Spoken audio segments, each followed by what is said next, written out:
Hey everyone, this is Andrew from Gardening and Goldfish. In this video, I'm going to show you the steps I took to convert my 125-gallon saltwater aquarium into a dirt-planted goldfish tank. Not only is it possible to keep goldfish with plants, there's actually a way to do it that can be relatively low maintenance once it's set up. I'll go over the pros and cons of the approach I took and some of the lessons I learned over the last 4 years. For 23 years, I maintained a saltwater aquarium filled with triggerfish, lionfish, and puffers. But I'd never actually had a freshwater aquarium, so that part was fairly new to me. After doing a lot of research, I decided to do a variation in the Wallstad method, where you try to create as natural and self-contained an ecosystem as possible. My plan was to keep the tank heavily stocked with both planted and floating plants, and keep the number of fish in the tank fairly low. I was still going to keep some filters running for aeration, but would rely on the plants themselves for most of the biological filtration.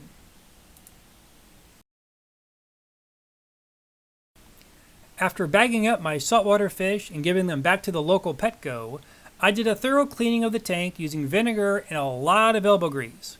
The background that I've been using on this tank for the last 20 years had a freshwater scene on the other side, so I just flipped it over. Printed in Japan, pin plaques, 1987.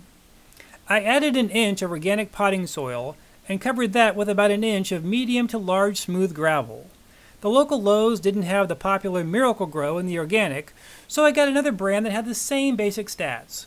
If I were doing this over again, I would probably use a little more dirt, as it did seem to settle more than I expected. I decided to use 2 rows of light strips with an open top. The front strip just had inexpensive Lowe's GE daylight bulbs, while the back row had some Aquarium T5 lights, which totaled something like 144 watts. I eventually upgraded to all Fluval LED lights. I ended up keeping the lights on for 14 hours a day. Yes, 14 hours a day. The goal was to encourage as much plant growth as possible. This, of course, had the added benefit of letting you actually see your tank in good lighting conditions for most of the day. I kept the same 3 box filters in the back that I used for my saltwater tank, rated for around 180 gallons of water, but eventually I reduced this to just 2.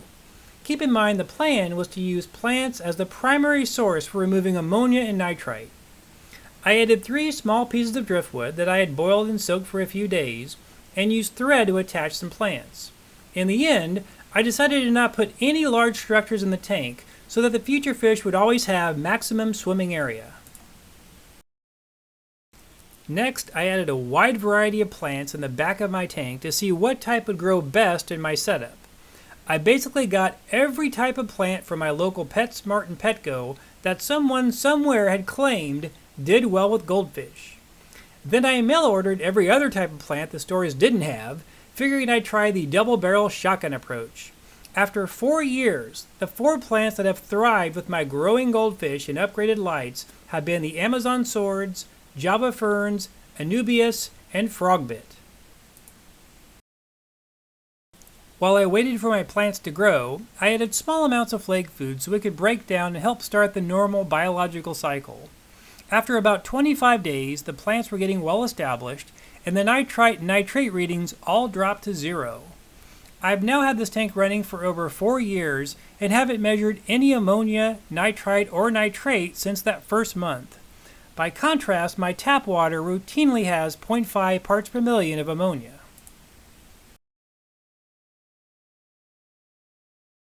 One unintended consequence of ordering the mail-order plants were some stowaway pond snails that soon spread throughout my still fish-free tank. I also ordered my first nerite snails, which have become a very important part of keeping my tank low maintenance. They do leave tiny white eggs around the tank, but these can't hatch in normal freshwater. Nerite snails are very useful in this type of an aquarium in removing algae growth on plants. Plus, I kind of like them. Because I always had a triggerfish in my saltwater tank, having invertebrates was never an option. While I knew I wanted a dirt-planted tank that would be as low maintenance and self-sustaining as possible, I was originally undecided what type of fish to put into it. I had considered piranhas and rainbow fish, but after watching Dustin's Fish Tank's video about his piranha story, and the problem of rainbow fish sometimes jumping out of your tank, I ended up choosing goldfish. In the end, I got 3 common goldfish with a white and red-orange color from the independent local fish store that I had always had good success with buying saltwater fish.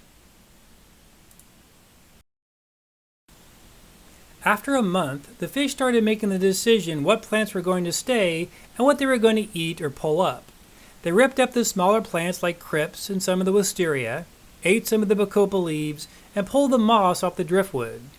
Big Red, the largest of our 3 goldfish, hunted down all the duckweed we had been experimenting with. The fish did well over the next year, and a large number of the plant species looked like they were going to be able to grow to their full size in the tank.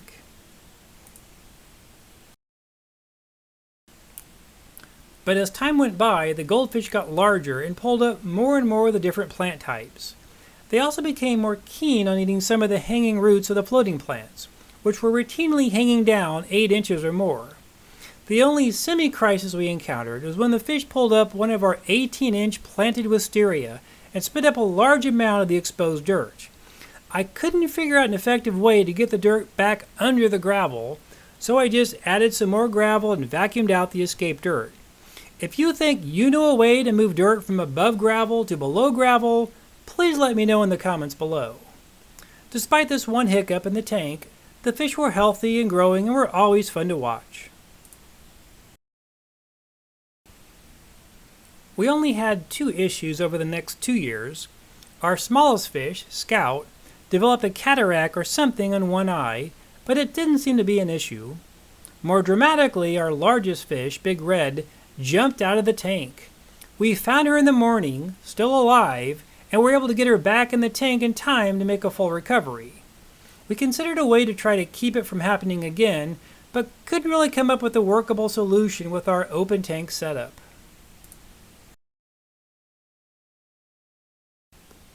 After 4 years, the plants that still thrived were the Amazon swords, Java plants, Anubias, and frogbit. The fish get along well together and have been very enjoyable to watch growing up. The maintenance is fairly easy on this tank. I feed the fish twice a day. They usually get fish pellets for dinner and flake food before lights out. Once or twice a week, I'll replace the pellet meal with some peas, minced garlic, and whatever other vegetables and meat we're having for dinner. I take out the excess floating plant growth once a week, usually about 2 cups worth, which only takes a few minutes. Initially, I did 20% water changes once a month, but eventually cut back to 30% every 3 months when too much debris had built up in the back of the tank.